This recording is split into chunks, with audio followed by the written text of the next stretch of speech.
What's happening, folks? Back with another reaction, back with some more of the Tragically Hip. Once again, big shout out to Yvonne for sharing the Yer Favourites compilation 2005. And as I mentioned when I reacted to Long Time Running, when I chose that as the next tune to do, it was sort of a toss-up between that or the darkest one, just based on the way the title hit me. So we're back to do the darkest one. Yeah, it's a phrase that sounds intense. I suppose it could have different connotations, cultural, maybe even religious, but ultimately, in the specific semantics on the page, it would suggest the darkest of all, the single entity that perhaps is darkest. Now the question is darkest about, morality or emotion, or is it behavior? There are different ways to be dark, I suppose, but either way, it sounds intense, it sounds foreboding. I wonder what might actually be at play. Let's find out. This is the Tragically Hip. The tune is The Darkest One, and it's included on a 2005 Greatest Hits compilation called Yer Favourites.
love it. My only objection is that we're still sort of jamming and grooving a bit. It's not just a loop of the same measures, so, you know, people who've been following my channel for a long time will know I have a sort of mixed relationship with fade-out endings. Generally, you know, I feel like sometimes it's cool if you can find a way to like write a proper ending to a tune. I do get the idea of trying to preserve a particular feeling or sound that, you know, in theory, like just extends into infinity, and so you fade it to indicate like that vibe just keeps going.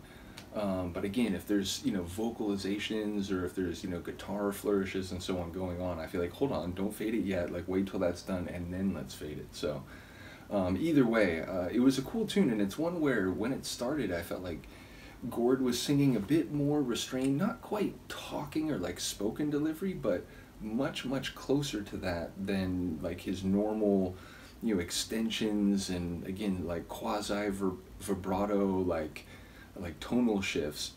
But then as the song went along, it felt like he was pushing more into those sort of now increasingly familiar to me vocal flavors. So yeah, it was a cool like evolution of the track, and as I said at the time, it felt like, you know, it started with some like warm, like positive, like positive might be too strong of a word, but like warm, groovy energy, and it had this sort of like warm and safe feeling. I was like, oh, it doesn't really feel foreboding, and then there's a line like, you know, it's warm and safe down here.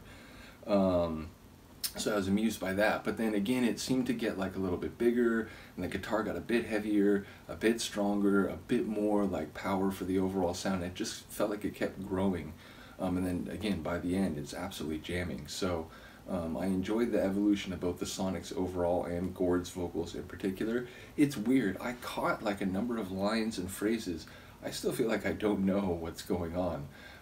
So it's like, you know, if you're the darkest one, and if you want to, what was it, if you want to do something, and then it's like, then you're the darkest one. So it seemed to be almost like tautological, or like, you know, there were repetitions of the theme or the like designation, but I don't know the essence of, you know, being the darkest one. I wasn't able to pick up on that, even though again I did hear like a number of lines, or at least in parts. So I look forward to hearing people's comments.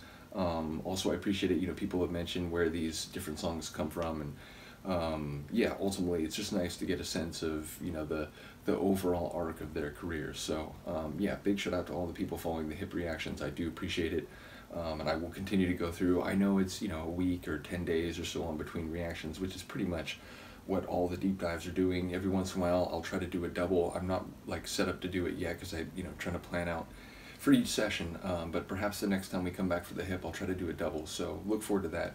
Do let me know what you think of this. I will see you next time. Peace.